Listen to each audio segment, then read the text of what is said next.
minsan po ako nagawi diyan at meron akong nakausap 'no na na na, ang sabi po sa akin, 'di na nga daw masikmura yung laki ng komisyonan sa ganyang infra project.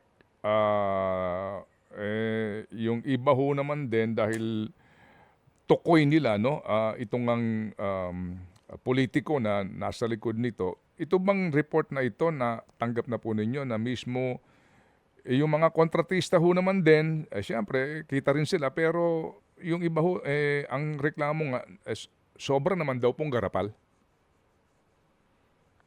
Alam niyo, Sir Ted, gumawa na po ako ng based doon sa mga binanggit ko sa mga competition, mga contractors po sa akin. Gumawa nga ako ng computation. Actually, yung mga numbers po doon sa nilagay ko doon, galing po sa kanila. Let us say po, ang paborito kasi nila na talagang malaki ang kita. Kasi ho, kung sa mga road construction, ay sa mga road pavement, except for asphalt overlay. Kung gagawa ho ng kalsada, mga bridges, o kaya vertical, talaga ho pa yan. Talaga ho, siguro 12%. Ganun lang ho yan. Mga 15%, 18%. Ganun lang ho kukunin yan. Pero kung yung mga projects ho like rock netting, asphalt overlay, road opening, kasi yung road opening, magtatanggal ka ng bundok dyan Magbabawas ka sa bundok, tapos palalabasin mo na, let us say, 10,000 square meters lang. Sa technical study, palalabas din naman nilang 100,000 square cubic meters na lupa ang tinanggal dahil sino magsusukat yan? Dito ho ba? Sila rin lang naman na magsusukat yan. Gagawa naman, mag-aabot lang naman sila under the table na, di lusot na uli yan. Asphalt overlay, let us say 5 mm o 4 mm dapat. Pero ilang beses dapat nilang petition gagawin nila. Isun lang siguro ng ilang beses lang. Kaya ang bilis dito nga sa Pangli, ang bilis matanggal yung mga asphalt overlay rito pag binagyo. Sunod-sunod na bagay, tanggal na naman yung isang kalsada na naman namin dito. Ubus na naman yung asphalt overlay na nilagay nila.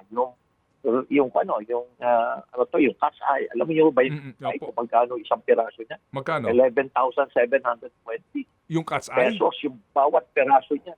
Magkano? 11,720. 11,007. Detailed unit price analysis. Nasa detailed unit price analysis po yan. 11,720. Ang isang cat's eye? Opo, isang cat's eye ho yan. Ang isang piraso ho niyan, actual cost ho yan. Kami po na humingi po ng quotation ho sa legitimate supplier din ho ng DPW. Ang binigay ho sa amin is 1,800. Wow. 1,350 na yung per piece plus 200 na installation plus 246 pesos na tax. That's about 1,800.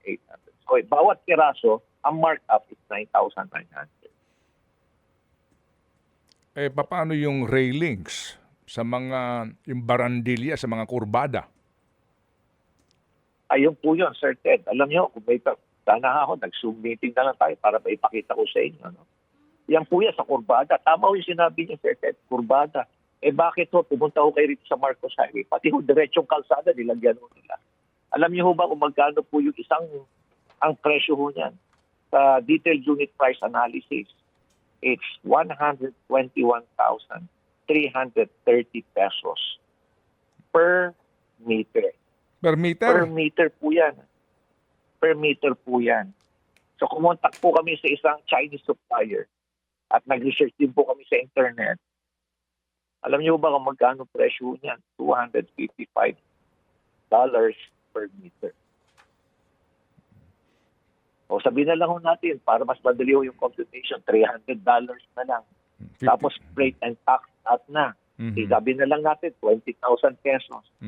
So isipin nyo, per square meter 100,000. Per square meter, 100,000.